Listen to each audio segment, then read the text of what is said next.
My husband cheated with a barista and now demands our son live with them, claiming I'm too unstable to parent. Furious and heartbroken, I'm gearing up to fight for my child. Will I lose everything in this betrayal-fueled custody war?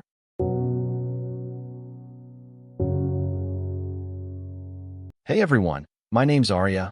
I'm 28 years old, and I'm honestly losing my mind over here. I've been a lurker on Reddit for ages, but this is my first time posting because I'm drowning in this mess and need some outside perspective. Here's the situation. My husband, Leo, who's 30, cheated on me, and now he's trying to take our son and move in with his mistress. Yeah, it's as insane as it sounds. I don't even know where to begin, so I'll just lay it all out and hope you guys can help me figure out what's what. Leo and I have been married for 5 years, together for 7. We have a 4-year-old son, Ethan, who's my entire world. Leo's always been the outgoing type, charismatic, smooth-talking, the guy who can charm anyone. He works in sales, so he's out a lot, schmoozing clients, going to dinners, that kind of thing. I'm a freelance graphic designer, which means I'm home with Ethan most of the time, juggling deadlines and mom duties. We had a decent life, or so I thought. A cozy house in the suburbs, a tight-knit group of friends, the whole package. We'd argue sometimes, sure, but it was usually small stuff like whose turn it was to do the dishes. I never thought we were headed for something like this. It started about 6 months ago. Leo began acting off, coming home late, saying it was work stuff, but he'd dodge my questions like he didn't want me digging. He got super protective of his phone too, taking it everywhere, flipping it face down on the counter, stuff he never used to care about. I tried to brush it off, but it gnawed at me. One night, after he crashed on the couch, I couldn't take it anymore and checked his phone. I know it's not cool to snoop, but my gut was screaming. And there it was, text with some woman named Poppy.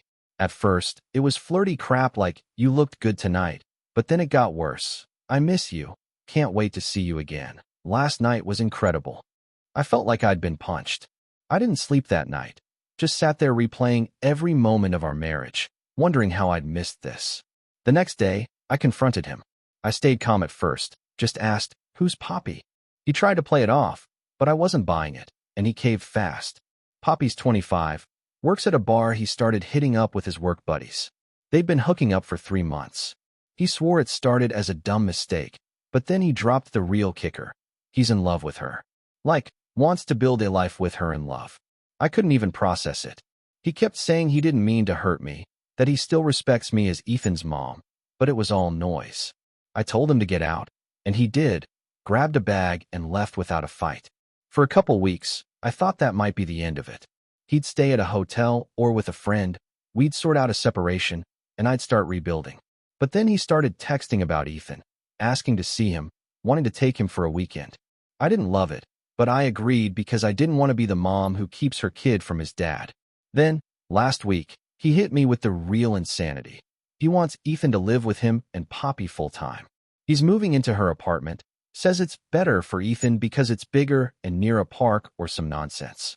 He even said I'm too unstable right now to be a good mom. I flipped out, told him there's no way in hell he's taking my son to live with his fling. He got all smug, saying I'm being selfish and that Ethan deserves a real family with them. That's the big issue, but there's so much more piling on top of it. My mom's been a nightmare about this. She's old-fashioned, thinks I should win Leo back and save the marriage. She calls me every day with stuff like, "Men cheat. Arya, it's not the end of the world.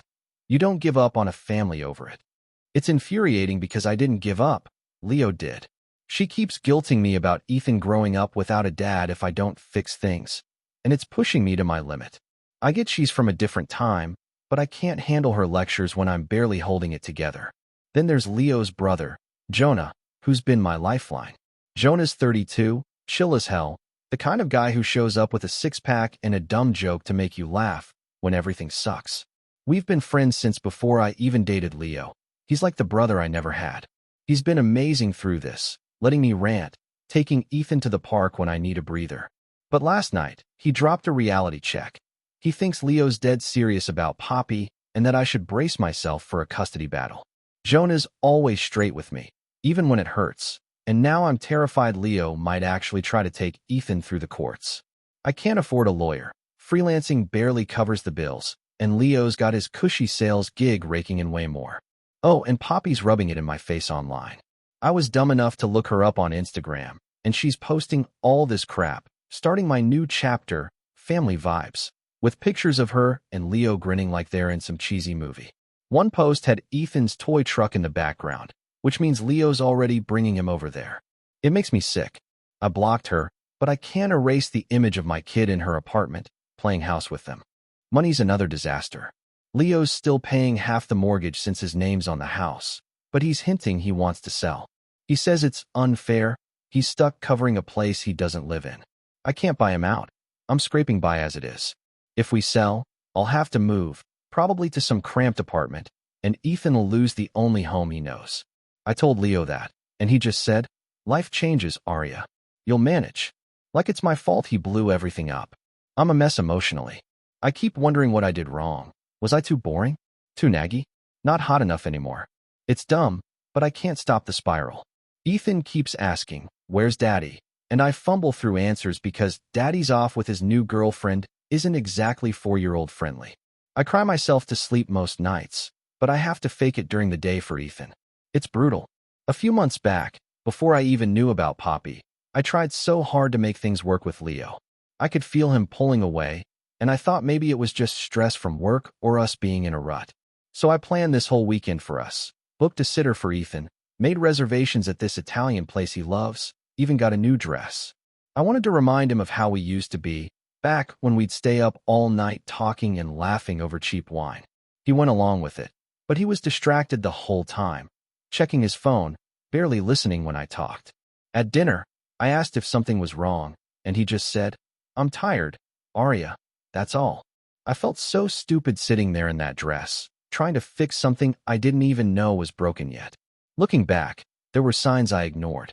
Like last Christmas, when we went to his parents' place. His mom made some offhand comment about how Leo's always been a ladies' man, and everyone laughed, but it stuck with me. Or the time his co-worker's wife pulled me aside at a barbecue and said, "Sales guys like them are never home. Watch out." I brushed it off as small talk, but now it feels like a warning I missed. Even Jonah tried to hint at stuff once, said Leo's been off lately, but I didn't push him on it. I didn't want to see it. After Leo left, I tried keeping things normal for Ethan.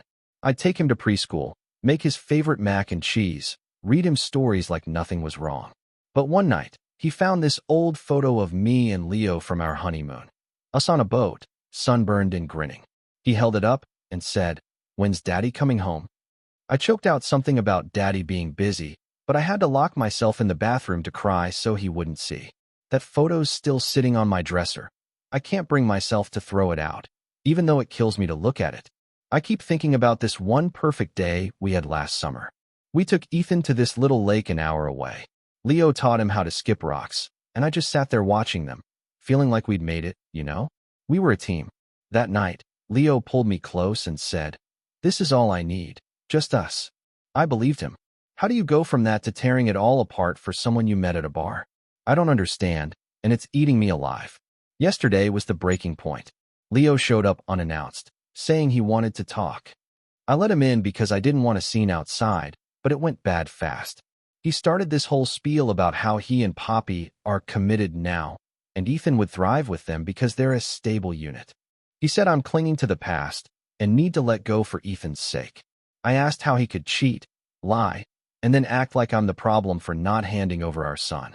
He got this cold look and said, "I'm not the bad guy here, Arya. I just want to be happy." I told him to get out, and he did, but not before saying he'd see me in court if I don't play ball. I've been a wreck since. I called Jonah, and he came over with pizza and let me sob it out. He thinks I need a lawyer now, even if I have to scrape the money together. He offered to pitch in, but I hate leaning on him more than I already am. My mom called today, saying I should have talked Leo out of leaving yesterday, and I just hung up. I'm done with her guilt trips. So here I am, dumping this on Reddit because I'm lost. I want to fight. Leo doesn't get to ruin us and then take Ethan like a trophy. But I keep second-guessing myself. What if Ethan would be better off with them? Poppy's young, probably all peppy and fun, while I'm over here falling apart. I hate that I'm even thinking this, but I'm so worn out. I just want what's right for my kid. Am I the one screwing up by not letting this go? I'd love any thoughts you've got. Thanks for sticking through this mess of a post. Thank you for tuning in. I hope you enjoyed the story. Don't forget to subscribe and hit the notification bell so you never miss our daily updates.